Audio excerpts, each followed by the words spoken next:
बिस्मिल्लाहिर्रहमानिर्रहीम। My name is Numan Ahmed, student. I am your maths teacher. मैं उम्मीद करता हूँगा कि आप, आपके वालिदैन, आप और आपके छोटे बहन भाई सब खैरियत से होंगे और अपनी सेहत का बड़ा अच्छा ख्याल कर रहे होंगे। स्टूडेंट, हमने फ़र्स्ट ईयर के मैथमेटिक्स को स्टार्ट किया हुआ है। फ़र्स्ट 50% का कोर्स हम यूनिक जो पॉलिसी के मुताबिक हम पढ़ रहे हैं, और उसमें हमने फ़र्स्ट चैप्टर को कंप्लीट किया है और उसके बाद हम थर्ड चैप्टर हमने स्टार्ट किया है। थर्ड चैप्टर के मैंने लास्ट लेक्चर्स के अंदर आपको थोड़ा सा रिवाइज़ कर देता हूँ कि हमने थर्ड चैप्टर की बेसिक्स चीज़ें जो हैं वो लास्ट लेक्चर में डिस्कस की हैं। आप लोगों ने ये 9th क्लास में भी पढ़ा हुआ है, वही बेसिक जो 9th क्लास में पढ़ी हैं वही आपकी यहाँ पे बेसिक डेफिनेशंस हैं। तो उसमें हमने मैट्रिक्स की डेफिनेशन पढ़ी है। फॉर्मल डेफिनेशन जो है जर्नल फॉर्म वाली वो आपने प्रिपेयर करनी है। मैट्रिक्स को क्या नाम हम रख सकते हैं ये हमने पढ़ा था। मैट्रिक्स के अंदर जो एलिमेंट्स होते हैं, मेंबर होते हैं, उनको क्या नाम हम दे सकते हैं ये हमने पढ़ा था। शॉर्ट फॉर्म ऑफ मैट्रिक्स क्या होती है हमने ये पढ़ा था।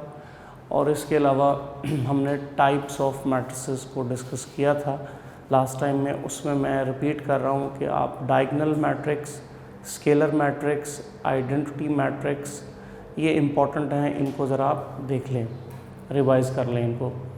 उसके अलावा फिर ऑपरेशंस ऑन मैट्रिसेस को हमने डिस्कस किया था कि इक्वल मैट्रिक्स क्या होते हैं, कब दो मैट्रिक्स को इक्वल कहा जाता है। पेज नंबर्स मैंने बताए थे कि आपने वो पेज नंबर्स रीड कर लेने हैं, उनके अंदर ये सारी बड़ी क्लियर बातें लिखी हुई हैं और मैंने यहाँ बोर्ड पे आपको एक्सप्लेन भी की थी। अच्छा, इसके अलावा हमने ये पढ़ा था कि वो एडिशन सब्ट्रैक्शन ऑफ मैट्रिक्स का क्या रूल है। मल्टीप्लिकेशन इज़ वेरी इंपॉर्टेंट कि मल्टीप्लाई कैसे करते हैं दो मैट्रिक्स को, ट्रांसपोज में कैसे काम करता है, ये चीज़ें हमने लास्ट लेक्चर में पढ़ी थी। तो इन आइडियाज़, इन टॉपिक्स, इन कॉन्सेप्ट्स की बेस पे हम एक्सरसाइज आज स्टार्ट करेंगे इस लेक्चर के अंदर। और जितने भी कॉन्सेप्ट हमने पढ़े हैं उनसे रिलेटेड जितने क्वेश्चंस होंगे हम पहले वो कंप्लीट करेंगे हमारी फर्स्ट एक्सरसाइज 3 चैप्टर के अंदर। तो स्टूडेंट, स्टार्ट करते हैं exercise 3.1 on page 95। 3.1 exercise question number 1। Book सामने रख लें स्टूडेंट्स। मैंने बार बार ये बात अपने लास्ट लेक्चर्स में भी कही है कि मैथ की बुक आपके पास ज़रूर होनी चाहिए। पुराना एडिशन भी मिल जाए तो वो भी आप ज़रूर ले लें, क्योंकि इसमें कोई चेंजेस अभी नहीं हुई हैं, इसलिए आपके पास पुरानी बुक्स भी ज़रूर हों, या पुरानी मिल जाए नई मिल जाए, वो जो भी मिले आपको होनी ज़रूर चाहिए। बुक अपने पास रखा करें क्योंकि उसके ऊपर काफ़ी चीज़ें हमने मार्क करनी होती हैं। इंपॉर्टेंट क्वेश्चंस इस एक्सरसाइज में कौन से हैं ये नोट करना होता है, इसलिए आप अपने पास रखेंगे तो ये इन्फॉर्मेशन आप तक आसानी से पहुंच सकेगी।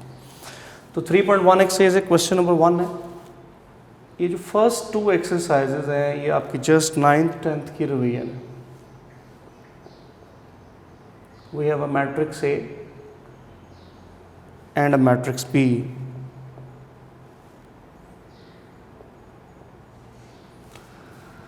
सो order of matrix A is 2/2, 2 rows हैं और 2 ही कॉलम है। And similarly order of matrix B is also 2/2। तो साथ ऑर्डर भी डिस्कस हो जाएगा, एज ए ऑब्जेक्टिव भी ये चीज़ें आपको पेपर में आ जाती हैं। तो मैट्रिक्स गिवन है आपको ए और बी, और आपको सेकेंड पार्ट में अटैम्प्ट करता हूँ। First part is your home assignment.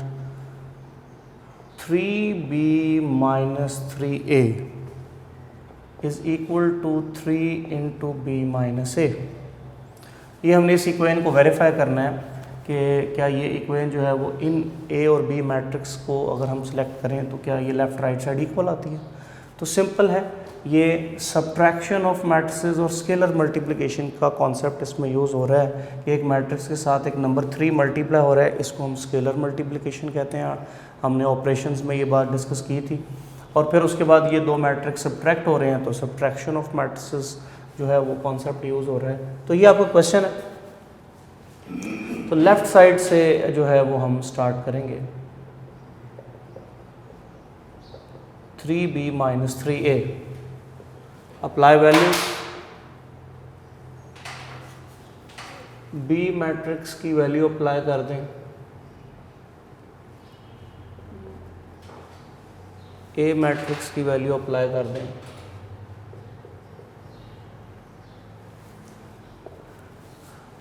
अब ऑपरेशन है कि पहले 3 को इससे मल्टीप्लाई करेंगे हम, प्रोडक्ट पहले आता है ऑर्डर के अंदर, तो 3 को हम अंदर मल्टीप्लाई करेंगे। So this operation is called scalar multiplication, कि आप एक मैट्रिक्स को किसी नंबर से मल्टीप्लाई करें। तो स्केलर मल्टीप्लिकेशन का कॉन्सेप्ट क्या था कि वो नंबर हर एंट्री से मल्टीप्लाई हो जाएगा, वो जो बाहर नंबर मल्टीप्लाई हो रहा है वो आपकी हर एंट्री के साथ मल्टीप्लाई हो जाएगा।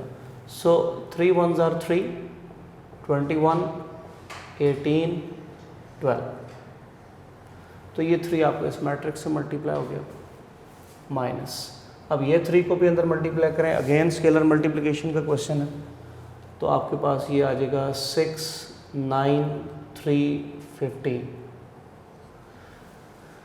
तो आपने इस क्वेश्चन के अंदर स्केलर मल्टीप्लिकेशन जो है वो पहले कंप्लीट की है। अब आपने जब मैट्रिक्स की सिचुएशन देख रहे हैं उनके दरमियान में नेगेटिव साइन है, उसका मतलब है अब आप इनको सब्ट्रैक्ट करेंगे। तो सब्ट्रैक्शन की डेफिनेशन क्या है, सब्ट्रैक्शन का प्रिंसिपल क्या है मैट्रिसेस के अंदर, कि ऑर्डर सेम होना चाहिए।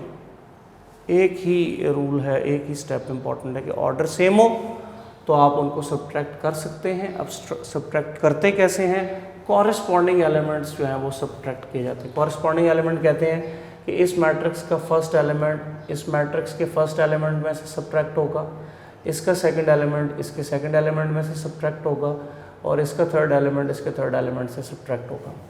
तो 3 - 6, 21 - 9, 18 - 3, 12 - 15, -3, 21 में से आप 9 सब्ट्रैक्ट कर दें, सो यू हैव 12, और आप यहाँ आ जाएगा 15, और ये आपके पास -3 आ जाएगा। तो ये आपकी लेफ़्ट हैंड साइड का आंसर आ गया है, इसको आपको नंबर 1 कह। यहाँ तक स्टूडेंट मैं रिपीट कर रहा हूँ, क्वेश्चन ये है कि मैट्रिक्स गिवन है ए और बी, और सेकंड पार्ट हमने स्टार्ट किया है। सेकंड पार्ट के अंदर हमने ये इक्वेशन को वेरीफाई करना है, 3b - 3a = 3 × b - a। तो लेफ़्ट साइड से स्टार्ट करेंगे हम। लेफ़्ट साइड में आपने लिखेंगे 3b - 3a, b और a मैट्रिक्स की वैल्यूज़ आपने अप्लाई कर देनी है। b और a मैट्रिक्स अप्लाई करने के बाद सबसे पहला कॉन्सेप्ट जो है वो स्केलर मल्टीप्लिकेशन का यूज़ हो रहा है। 3 इस मैट्रिक्स से मल्टीप्लाई हो रहा है। स्केलर मल्टीप्लिकेशन की डेफिनेशन है कि आपने उस नंबर को हर एंट्री से मल्टीप्लाई कर देना है। तो 3 को हम सब एंट्री से मल्टीप्लाई करेंगे, आपका न्यू मैट्रिक्स ही आ गया।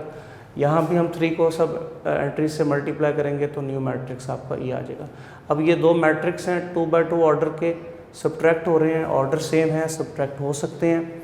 सब्ट्रैक्शन का असूल क्या है कि आपने फर्स्ट एंट्री को फर्स्ट एंट्री में से माइनस करना है, सेकंड एंट्री को सेकंड एंट्री में से माइनस करना है, एंड सो ऑन। तो इस पैटर्न पे जब आप सब्ट्रैक्ट करेंगे तो आपके पास फाइनल मैट्रिक्स ये आ गया। ये आपकी इक्वेशन नंबर 1 आ गई। सिमिलरली अब आप राइट साइड सेलेक्ट करेंगे। राइट साइड सेलेक्ट करने के बाद देखेंगे कि क्या लेफ़्ट साइड वाला आंसर ही राइट साइड से भी आ रहा है या नहीं आ रहा। तो इसको आगे तक कंटिन्यू करते हैं। So now take right hand side. अब राइट हैंड साइड क्या है, 3 कॉमन है, b - a ब्रैकेट में है।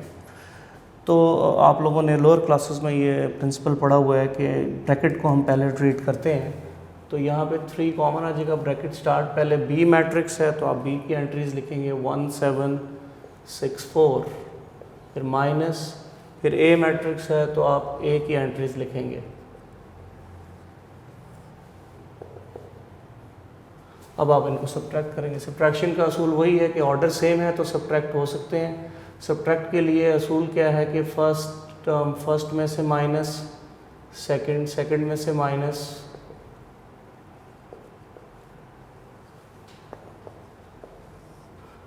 -1 4 5 -1।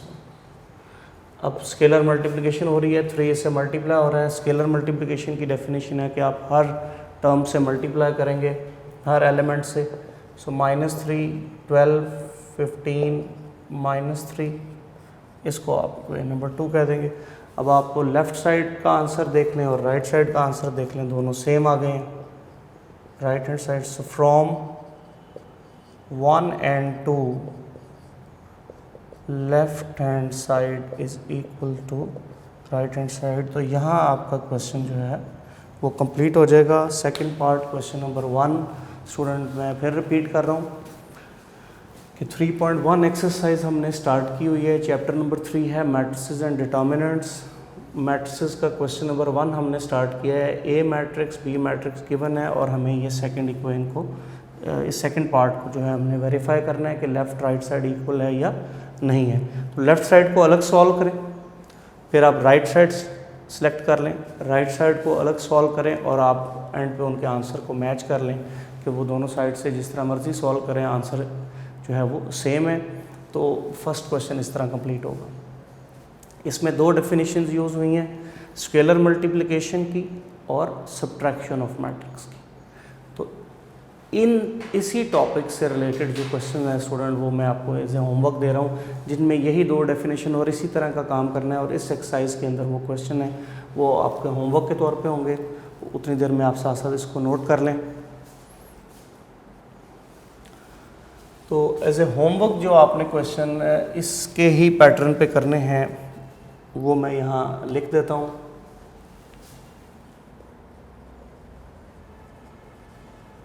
होमवर्क की सूरत में एक क्वेश्चन नंबर 1 का आप फर्स्ट पार्ट करेंगे और उसके अलावा आप क्वेश्चन नंबर 4 करेंगे। ये 2 क्वेश्चन हैं जो कि इसी टॉपिक के हैं, इसी आइडिया से हैं, एक्सरसाइज 3.1 के हैं। और जिस तरीके से आपको ये क्वेश्चन मैंने एक्सप्लेन किया है बिल्कुल इसी मेथड से ये सॉल्व होते होंगे कि अब मैट्रिक्स किसी में ऐड हो रहे हैं, किसी में सब्ट्रैक्ट करने हैं, किसी में स्केलर मल्टीप्लिकेशन होगी, बिल्कुल इसी पैटर्न। होपफुली आप लोगों ने इसको समझ लिया होगा और नोट भी कर लिया होगा। तो स्टूडेंट एक टॉपिक हमने इसमें से देखा है अभी कि मल्टीप्लिकेशन, स्केलर मल्टीप्लिकेशन और सब्ट्रैक्शन के क्वेश्चंस। आपका एक 1 क्वेश्चन है और एक 4 है। 1 का मैंने सेकंड पार्ट आपको एक्सप्लेन किया है, 4 और 1 का first part as a homework बिल्कुल इसी पैटर्न से आपने वो क्वेश्चन करने होंगे। इसके बाद नेक्स्ट क्वेश्चन पे मूव करते हैं।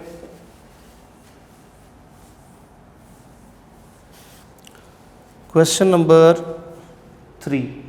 मैं फिर एक दफ़ा रिपीट कर रहा हूँ ये बात कि क्वेश्चन करने का सीक्वेंस हमारा थोड़ा सा आगे पीछे हो सकता है, उसकी वजह कि हमने अपनी एक्सरसाइज की सीक्वेंस अपने टॉपिक वाइज जो हमने टॉपिक पढ़े हैं, जो हमने डेफिनेशंस पढ़ी हैं, वो जिनमें यूज़ हो रही होंगी हम पहले वो क्वेश्चंस कर रहे हैं। तो क्वेश्चन नंबर 1 के बाद क्वेश्चन नंबर 3 है। 3 क्वेश्चन मैं आपको करके देता हूँ। सेकंड पार्ट इम्पॉर्टेंट है। एक मैट्रिक्स है x + 3 1 -3 3y - 4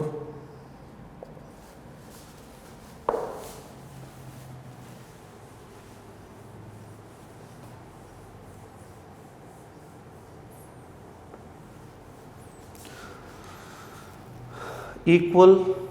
सेकंड मैट्रिक्स है y1 - 3 2x। ये हमें गिवन इंफॉर्मेशन में है और हमें डिमांड क्या की है, find the value of x and the value of y। ये हमें फाइंड करना है, ये टारगेट है इस क्वेश्चन के अंदर हमारा। स्टूडेंट एक्सरसाइज 3.1 क्वेश्चन नंबर 3.1 के बाद हम कंटिन्यू कर रहे हैं। 3 क्वेश्चन के अंदर जो कॉन्सेप्ट, जो डेफिनेशन यूज़ हो रही है, 2 मैट्रिक्स हैं, 2x2 ऑर्डर इसका भी है, 2x2 ऑर्डर इसका भी है, 2 रोज़ हैं 2 कॉलम हैं, तो इसकी भी 2 रोज़ और 2 कॉलम्स हैं और इनके दरमियान में इक्वल का साइन है और इनके दरमियान में इक्वल का साइन। इसका मतलब है कि ये 2 मैट्रिक्स हमें जिस फॉर्म में दिए गए हैं वो इक्वल हैं आपस में। इक्वालिटी की डेफिनेशन को आपने थोड़ा सा रिकॉल करना है। इक्वालिटी ऑफ मैट्रिसेस क्या कहती है कि 2 मैट्रिक्स उस वक्त इक्वल होते हैं अगर उनका ऑर्डर सेम हो और उनके कॉरेस्पॉन्डिंग एलिमेंट भी सेम हो। अब हमें इसमें ऑर्डर सेम नज़र आ रहा है, कॉरेस्पॉन्डिंग एलिमेंट्स डिफरेंट नज़र आ रहे हैं, लेकिन उसने हमें क्योंकि मैट्रिक्स इक्वल दिए हैं तो हम ये समझेंगे कि मैट्रिक्स जो है वो जो कॉरेस्पॉन्डिंग एलिमेंट हैं वो सेम है। अब कॉरेस्पॉन्डिंग एलिमेंट सेम होंगे तो हम यहाँ लिखेंगे देन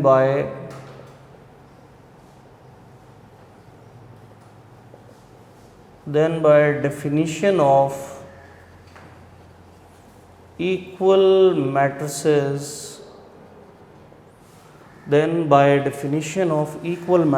equal matrices में हमें ये बात बताई गई है कि अगर मैट्रिक्स इक्वल उसी सूरत में होते हैं कि जब उनकी कॉरेस्पॉन्डिंग एंट्रीज और ऑर्डर सेम होता है। तो इस बेस पे हम कॉरेस्पॉन्डिंग एंट्रीज को इक्वल कर लेंगे। हमें x और y रिक्वायर्ड है, तो जिन एंट्रीज में x और y आ रहा है हम उनको इक्वल कर लेंगे। तो फर्स्ट एंट्री इधर x में है और इधर इसकी फर्स्ट एंट्री y है, तो हम इनको इक्वल कर लेंगे। So x + 3 is equal to y। और फिर सेकंड जो है वो y की वैल्यू इस एंट्री में आ रही है, लास्ट एंट्री में, तो इसको also 3y - 4 is equal to 2x। तो इस तरह आपने वो एलिमेंट्स जिनमें x और y की वैल्यूज़ आ रही थी उनको इक्वेट कर लिया। फर्स्ट एंट्री से इक्वेट होगी, लास्ट एंट्री से इक्वेट होगी by the definition of equal matrices. तो हमने इक्वल कर लेनी। इसको अरेंज कर लें ज़रा, y को इधर ले आए, 3 को इधर शिफ्ट कर दें, इसको इक्वेशन नंबर 1 कह दें, इसको उधर ले जाएं, 2x - 3y is equal to -4, इसको इक्वेशन नंबर 2 कह दें। आपने x y के पैटर्न पे इक्वेशंस को अरेंज कर लिया। अब हमने इन दोनों इक्वेशंस को इस तरह सॉल्व करना है कि इसमें से x और y की वैल्यूज़ निकले। तो ये आपने लोअर क्लासेस में लीनियर इक्वेशंस को सॉल्व करने का तरीका सीखा हुआ है। x के कोफिशिएंट 2 है, इसमें x के कोफिशिएंट 1 है। सेम कोफिशिएंट करने के लिए multiplying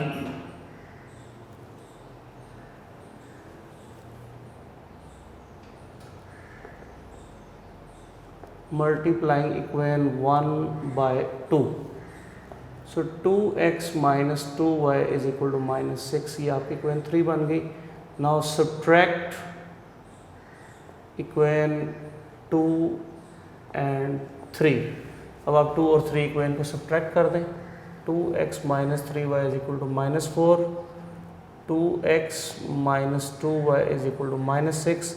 as you all know कि जब हम सब्ट्रैक्ट करते हैं तो साइन चेंज हो जाते हैं, तो +2x - 2x कैंसिल हो जाएगा, -3y + 2y that is -y, और ये that is 2।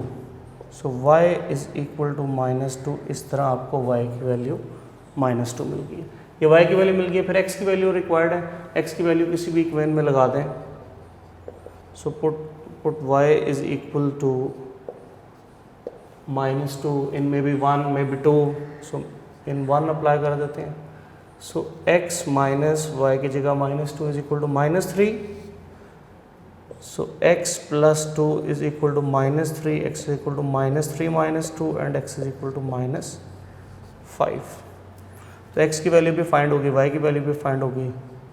So x is -5 and y is -2। ये हमारा इस क्वेश्चन का आंसर हो गया। x और y की वैल्यू स्टूडेंट इसमें डिमांड की गई थी। मैं रिपीट कर रहा हूँ इसको, आप लोग साथ साथ नोट भी कीजिए। क्वेश्चन नंबर 3 है, सेकंड पार्ट है। मैट्रिक्स 2 by 2 ऑर्डर का एक लेफ़्ट पे दिया है और एक राइट पे दिया है और दरमियान में इक्वल का साइन है। इसका मतलब ये है कि ये दो मैट्रिक्स क्वेश्चन हमें कह रहा है कि इक्वल है, आप x और y की वैल्यू फाइंड करें। तो हमारे जहन में फ़ौरन डेफिनेशन ऑफ इक्वल मैट्रिसेस आ जानी चाहिए कि वो क्या कहती है कि दो मैट्रिक्स उस वक्त इक्वल होते हैं जब उनका ऑर्डर सेम हो और उनके कॉरेस्पॉन्डिंग एंट्रीज सेम हो। तो ऑर्डर तो सेम है, हमें एंट्रीज रिक्वायर्ड हैं, तो हमने फिर कॉरेस्पॉन्डिंग एंट्रीज जिनमें x और y आ रहा है उनको इक्वल कर लेना है। फर्स्ट एंट्री के इक्वल और लास्ट एंट्री के इक्वल, क्योंकि इनमें ही x और y इन्वॉल्व है। फिर हमने इनको x y की फॉर्म में अरेंज कर लिया। फर्स्ट इक्वेशन को 2 से मल्टीप्लाई किया ताकि इसमें भी x का कोफिशिएंट 2 बन जाए, क्योंकि इक्वेशन 2 में x का कोफिशिएंट 2 है। तो इस तरह इक्वेशन 3 जनरेट कर ली 1 से। फिर 3 और 2 को हमने सब्ट्रैक्ट कर दिया। सब्ट्रैक्ट करने से हमें y की वैल्यू -2 मिल गई। वो y की वैल्यू -2 आप 1 या 2 किसी एक में लगा दें तो हमने 1 में अप्लाई कर दी वो वैल्यू, और ऐसा करने से हमें x की वैल्यू -5 मिल गई। सो x is -5 and y is -2, ये हमारा आंसर हो जाएगा। Clear student? तो ये सेकंड पार्ट आप सिर्फ first part comparatively second part से काफ़ी इजी है, इसलिए वो आप एज ए होमवर्क देखें। बिल्कुल इसी तरह उनमें भी 2 मैट्रिक्स इक्वल हैं और उसको भी आप डेफिनेशन ऑफ इक्वल मैट्रिक्स यही प्रोसीजर के साथ कॉरस्पॉन्डिंग एलिमेंट इक्वेट करेंगे। तो उसमें ये सारा प्रोसीजर नहीं करना पड़ेगा, वो कॉरस्पॉन्डिंग एलिमेंट इक्वेट करने से ही हमारी x और y की वैल्यूज फाइंड हो जाएंगी, क्योंकि उसमें 2 वेरिएबल इन्वॉल्व नहीं होंगे। Clear? Hopefully student all of you understand. अब एक तो होमवर्क मैंने आपको दे दिया है 3.1 एक्सरसाइज क्वेश्चन नंबर 1 का फर्स्ट पार्ट और 4 पार्ट। इसके बाद आप जो इस आर्टिकल से रिलेटेड आपने होमवर्क करना है वो मैं इसके साथ पे मेंशन करता हूँ। एक्सरसाइज 3.1 क्वेश्चन नंबर 3 का एक फर्स्ट पार्ट आप करेंगे और उसके अलावा एक क्वेश्चन नंबर 5 आप करेंगे। 5 के अंदर भी यही प्रोसीजर है कि मैट्रिक्स ऐड होंगे, फिर इक्वल हो जाएंगे और फिर आगे यही प्रोसीजर करते हैं। 5 को मैं रिपीट कर देता हूँ, थोड़ा सा नया आइडिया भी उसके अंदर है। तो 5 मैं स्टूडेंट करता हूँ और फिर 3 का फर्स्ट पार्ट आप एज ए होमवर्क कर लीजिएगा। 5 को मैं कंप्लीट कर देता हूँ। सो 3.1 एक्सरसाइज क्वेश्चन नंबर 5, ये पेज आपका एज ए होमवर्क बनता जा रहा है। सो क्वेश्चन नंबर 5 है, अगेन एक सिस्टम ऑफ मैट्रिसेस गिवन है हमें।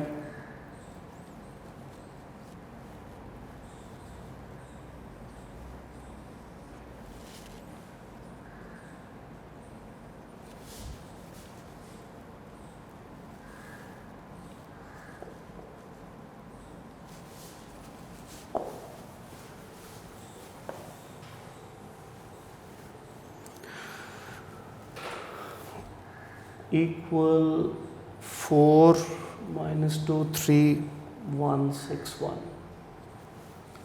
ये हमें एक सिस्टम ऑफ मैट्रिसेस गिवन है और हमने x और y की वैल्यू फाइंड करनी है, यही हमारा इस क्वेश्चन के अंदर टारगेट है। अब इस क्वेश्चन में एडिशनल वर्क क्या है कि यहाँ 2 मैट्रिक्स पहले स्केलर मल्टीप्लिकेशन हो रही है और फिर 2 मैट्रिक्स ऐड हो रहे हैं। तो यानी जो आपने 1 क्वेश्चन में आइडिया पढ़ा था स्केलर मल्टीप्लिकेशन और सब्ट्रैक्शन एडिशन का, यानी पहले वो यूज़ करना है आपको, फिर यहाँ एक मैट्रिक्स बन जाएगा, फिर वो इसके इक्वल होगा, फिर आगे जो अभी आपने ये 3 क्वेश्चन में सेकंड पार्ट में जो प्रोसीजर किया है वही रिपीट करेंगे। तो फर्स्ट हम प्रोडक्ट करते हैं, ये एज इट इज़ कॉपी कर लेंगे मैट्रिक्स, 2 को हर एंट्री से मल्टीप्लाई कर देंगे,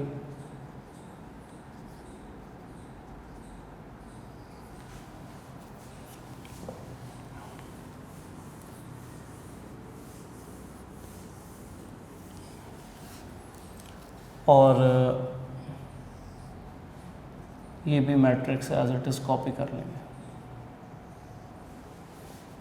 तो स्केलर मल्टीप्लिकेशन कंप्लीट कर लिया हमने। अब ये 2 मैट्रिक्स ऐड हो रहे हैं, हम ऐड करेंगे। एडिशन का रूल है, ऑर्डर सेम हो तो ऐड हो सकते हैं, तो ऑर्डर सेम है। अब एडिशन कैसे करते हैं? कॉरस्पॉन्डिंग एलिमेंट्स ऐड किए जाते हैं।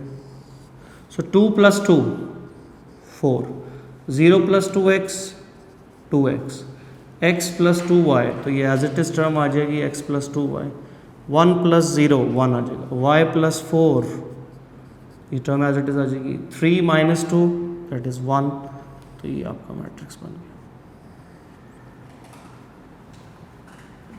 राइट साइड वाला matrix as it is copy कर लें। तो एडिशन भी हमने कंप्लीट कर ली। अब आप देखेंगे लेफ्ट साइड पे एक मैट्रिक्स है और राइट साइड पे दूसरा मैट्रिक्स है। Clear student? और दोनों के दरमियान इक्वल का साइन है, तो आप वही प्रोसीजर रिपीट करेंगे। देन बाय डेफिनेशन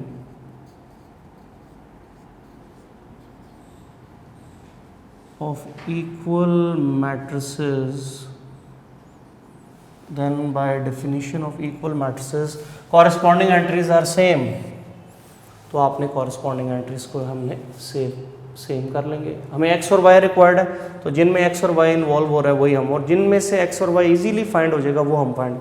x इसमें भी आ रहा है और इसमें भी आ रहा है। इसको अगर हम इक्वेट करते हैं तो हमें x और y दोनों को ट्रीट करना पड़ेगा। लेकिन ये x को अगर हम इक्वेट कर लें तो फ़ौरन ही x की वैल्यू आ जाएगी। तो सेकंड टर्म जो इसकी मैट्रिक्स की है वो इससे इक्वेट कर लेंगे, 2x is equal to -2 also, और y के लिए जो ये टर्म है इसको हम इससे इक्वेट कर लेंगे। So y + 4 is equal to 6। So 2x is equal to -2, x is equal to -1 और y is equal to 6 - 4, y is equal to 2। तो ये हमारी दो इसमें x और y की वैल्यूज डायरेक्ट ही फाइंड हो जाएंगी। तो क्वेश्चन नंबर 5 जो है वो आपका इस तरह कंप्लीट होगा। मैं रिपीट कर रहा हूँ स्टूडेंट, क्वेश्चन नंबर 5 और 3 सेम आइडिया के थे। इनमें इक्वालिटी ऑफ मैट्रिसेस की मदद से x और y की वैल्यू फाइंड करनी है। क्वेश्चन नंबर 5 जो है उसमें ये इक्वेशन आपको गिवन है, आपने देखना है कि इसमें पहले 2 मल्टीप्लाई हो रहा है तो आप 2 को मल्टीप्लाई करेंगे, फिर 2 मैट्रिक्स ऐड हो रहे हैं तो आप उनको ऐड कर देंगे। तो लेफ्ट साइड पे एक सिंगल मैट्रिक्स बन जाएगा, राइट साइड पे ऑलरेडी एक सिंगल मैट्रिक्स है। तो जब 2 मैट्रिक्स सिंगल फॉर्म में आने के बाद उनके दरमियान इक्वालिटी आ जाएगी तो इसका मतलब है कि ये दोनों इक्वल है। तो इक्वल मैट्रिसेस की डेफिनेशन जो है वो हमें क्या इन्फॉर्मेशन देती है कि जब मैट्रिक्स इक्वल होते हैं तो उनकी कॉरेस्पॉन्डिंग एंट्रीज भी इक्वल होती हैं।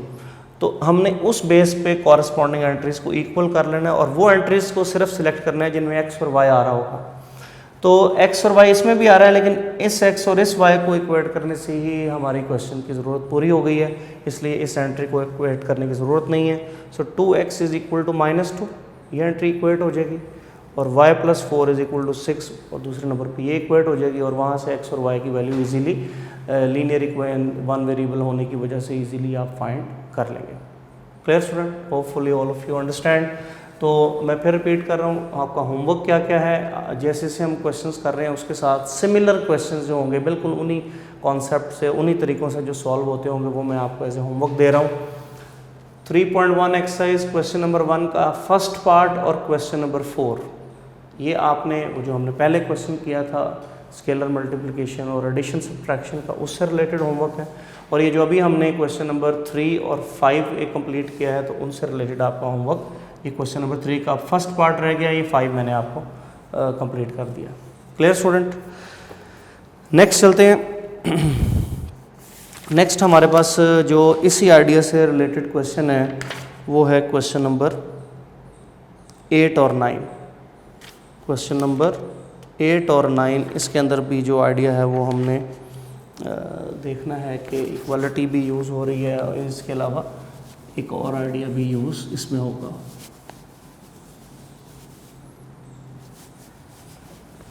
सो एक्सरसाइज 3.1 क्वेश्चन नंबर 8 और 9 ये दोनों सिमिलर हैं। साथ ही इसका होमवर्क भी आप समझ लें कि क्वेश्चन नंबर 9 मैं कर रहा हूँ और क्वेश्चन नंबर 8 जो है वो आपका 3.1 में एज ए होमवर्क होगा। इस क्वेश्चन 9 के सिमिलर ही ये क्वेश्चन होंगे और ये भी इम्पॉर्टेंट क्वेश्चन समझे जाते हैं पेपर्स के लिए। 9 क्वेश्चन ये है कि एक मैट्रिक्स गिवन है,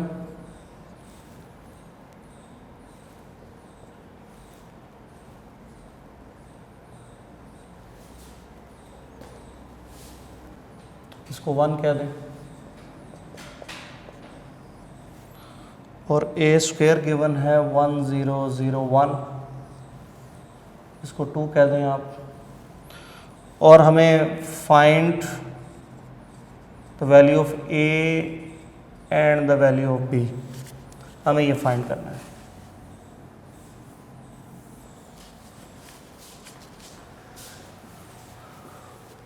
ये जो वैल्यूज़ फाइंड करने वाली जब चीज़ें आ जाएं जैसे ए बी एक्स वाई, तो ये वो आपके इक्वालिटी से रिलेटेड ही क्वेश्चंस होते हैं। अच्छा, अब आप तो स्टूडेंट यहाँ ध्यान दें कि ये ए और बी तो इसमें आ रहा है इस मैट्रिक्स, और इसका नाम है ए, और दूसरा मैट्रिक्स जो हमारे पास है वो ए स्क्वायर के नाम से है। तो एक का नाम ए और एक का ए स्क्वायर, तो इस तरह तो ये इक्वल नहीं हो सकता। इक्वल करने के लिए या इनकी लेफ़्ट साइड सेम हो या इनकी राइट साइड सेम हो, तो लेफ़्ट साइड राइट साइड तो सेम नहीं आ रही हैं। तो अब लेफ़्ट साइड में हमें एक में ए स्क्वायर है एक में ए है, तो ए को ए स्क्वायर हम बना सकते हैं ताकि फिर हम इस मैट्रिक्स की वैल्यू वहाँ यूज़ करें। तो ए को ए स्क्वायर कैसे बनाया जाएगा, तो आपने फ्रॉम 1 इससे स्टार्ट करना है। ए square means A multiply A. Matrices के अंदर पावर्स इन्वॉल्व किस तरह की जाती हैं, उनको प्रोडक्ट करके। ए स्क्वायर का मतलब है कि ए 2 टाइम्स मल्टीप्लाई हो रहा है, तो अब ए को आपने ए से ही मल्टीप्लाई करना, 1 माइनस 1 ए बी, फिर ए ही है तो 1 माइनस 1 ए बी।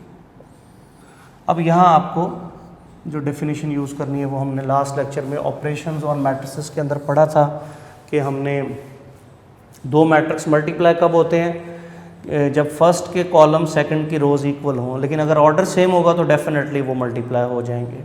तो इसमें ऑर्डर सेम है तो ये मल्टीप्लाई होते हैं। अब मल्टीप्लाई करते कैसे हैं, this is very important article. First matrix की रो को सेकंड मैट्रिक्स के कॉलम के साथ मल्टीप्लाई किया जाता है।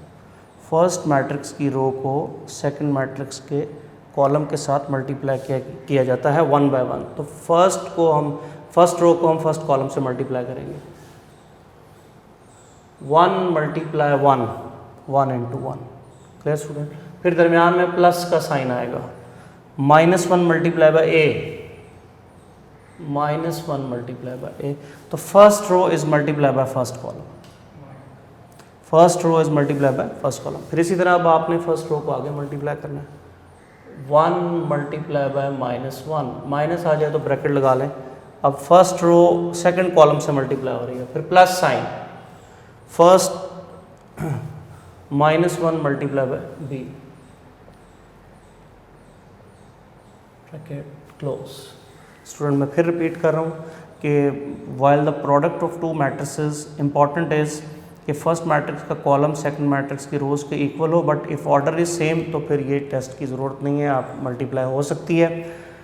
मल्टीप्लाई करते कैसे हैं, फर्स्ट रो को फर्स्ट कॉलम सेकंड कॉलम और अगर आगे और कोई कॉलम मौजूद है तो आपने पहले फर्स्ट रो को सब कॉलम से मल्टीप्लाई करना है नेक्स्ट मैट्रिक्स के। तो फर्स्ट रो को पहले फर्स्ट कॉलम से मल्टीप्लाई करेंगे तो आपको ये सिचुएशन आ जाएगी, हर एंट्री मल्टीप्लाई होने के बाद प्लस साइन लिखना है। फिर आप फर्स्ट रो को सेकंड कॉलम से थोड़े गैप के बाद मल्टीप्लाई करके लिखें, so 1 multiply by -1 and -1 multiply by B. अब ये प्रोसीजर आप सेकंड रो पर रिपीट करेंगे। Now second row is multiply by first column, second row multiply by first column, A multiply by 1 और वो सेकंड नंबर पे ही लिखना है, plus B multiply by A, so you have A B. फिर second row second column, A multiply by -1, A multiply by -1 plus b multiply by b,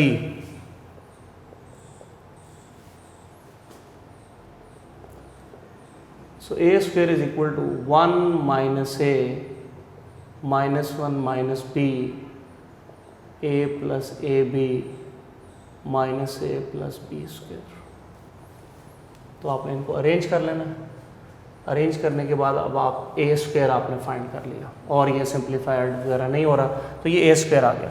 अब हमारे पास equation 2 के अंदर भी ए स्क्वायर की वैल्यू है जो आपने यहाँ यूज़ कर लेनी है। अप्लाई ए स्क्वायर फ्रॉम 2, तो ए स्क्वायर की वैल्यू 1001 है और ये मैं ए स्क्वायर की जगह अप्लाई कर दी, ये एज इट इज कॉपी कर लिया आपने।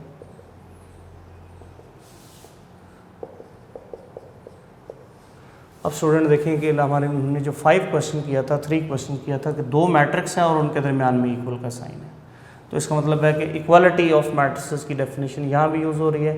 सो then by definition of equal matrices की डेफिनेशन के मुताबिक कॉरेस्पॉन्डिंग एंट्रीज आर सेम। अब हमारा टारगेट है ए और बी फाइंड करना, तो ए इस एंट्री में भी है, इसमें भी है, इसमें भी है। हमने वो एंट्री को सिलेक्ट करना है जिसमें कन्वीनियंट हो, इजी हो। तो फर्स्ट एंट्री से कन्वीनियंट होगा हमें वैल्यू लेना, तो आपने फर्स्ट एंट्री को फर्स्ट एंट्री से इक्वेट कर लेना है और इसी तरह बी के लिए आपने सेकंड एंट्री को सेकंड एंट्री से इक्वेट कर लेना। तो 0 is equal to -1 minus B, तो एक उधर शिफ्ट कर दें, 1 वो इधर, ये उधर जाके पॉजिटिव हो जाएगा, वो 1 इधर आके नेगेटिव हो जाएगा। और यहाँ से आप b को इधर शिफ्ट कर दें, b पॉजिटिव हो जाएगा। सो a is 0 and b is -1। तो इस तरह आपके ये आंसर a और b के यहाँ पे कंप्लीट हो गए। तो ओके स्टूडेंट, थोड़ा सा मैं रिपीट करता हूँ, फिर इसके बाद हम बाकी नेक्स्ट लेक्चर में देखेंगे। ए और ए स्क्वायर मैट्रिक्स हमें गिवन है, ए बी की वैल्यू आपने फाइंड करनी थी और हमने इनको इक्वलिटी में लेके आना है। राइट साइड तो इक्वल नहीं है, इसलिए हम इनको अभी लेफ़्ट को भी इक्वल नहीं कर सकते, लेकिन फिर लेफ़्ट साइड में एक ए है एक ए स्क्वायर है, तो ए वाली टर्म को ए स्क्वायर बनाया जा सकता है। उसके लिए हमने क्या किया कि ए स्क्वायर कैसे बनेगा, ए को ए से मल्टीप्लाई कर देंगे। ए मैट्रिक्स हमारे पास है, उसको हमने ए मैट्रिक्स से मल्टीप्लाई करना है। मल्टीप्लिकेशन के लिए इस बात का ख्याल रखना है कि क्या वो मल्टीप्लिकेशन हो सकती है, डेफिनेशन को आपने जहन में रखना है। उसके बाद मल्टीप्लाई कैसे करते हैं, this is very important. Rows columns के साथ मल्टीप्लाई होते हैं। फर्स्ट मैट्रिक्स की रोज़ सेकंड मैट्रिक्स के कॉलम से मल्टीप्लाई करनी है। मल्टीप्लाई करने के बाद वो फाइनल ए स्क्वायर बन जाएगा। ए स्क्वायर हमारे पास 2 में भी पड़ा है, वो 2 से ए स्क्वायर की वैल्यू हमने यहाँ इक्वेशन में पुट कर देंगे, वो मैट्रिक्स बन जाएगा। अब दो मैट्रिक्स के दरमियान इक्वल आ गया है, तो इक्वल मैट्रिक्स जो कहता है उसको फॉलो करेंगे, कॉरस्पॉन्डिंग एंट्रीज इक्वल कर लेंगे। जिन एंट्रीज से हमें कन्वीनियंट है, जल्दी वैल्यूज़ फाइंड हो जाएंगी, हमने उनको सिर्फ इक्वेट कर लेना है। फर्स्ट एंट्री फर्स्ट से इक्वेट हो जाएगी, सेकंड एंट्री सेकंड से इक्वेट हो जाएगी, इन दोनों की ज़रूरत नहीं पड़ेगी। तो ए 0 और बी की वैल्यू -1 इस तरह हमें कंप्लीट हो जाएगी। तो स्टूडेंट क्वेश्चन नंबर 9 इंपॉर्टेंट भी है एग्जाम्स के लिए, और 9 के बिल्कुल सिमिलरली क्वेश्चन नंबर 8 है कि जो मैंने आपको होमवर्क दे दिया, उसमें भी ए बी फाइंड करना है। ऐसे ही एक ए स्क्वायर है, ए स्क्वायर करना है और फिर वैल्यू लगा देनी है। क्लियर? तो इंशाल्लाह यहाँ तक आप आज के लेक्चर में कंप्लीट करें। क्वेश्चन नंबर 1, 4, 3, 5, 9, 8 ये स्टूडेंट आपने क्वेश्चन आज के लेक्चर में कंप्लीट करने हैं। इंशाल्लाह नेक्स्ट लेक्चर में फिर मुलाकात होगी रेस्ट ऑफ द क्वेश्चंस के साथ। अपना बहुत ख्याल रखिएगा। अल्लाह हाफ़िज़।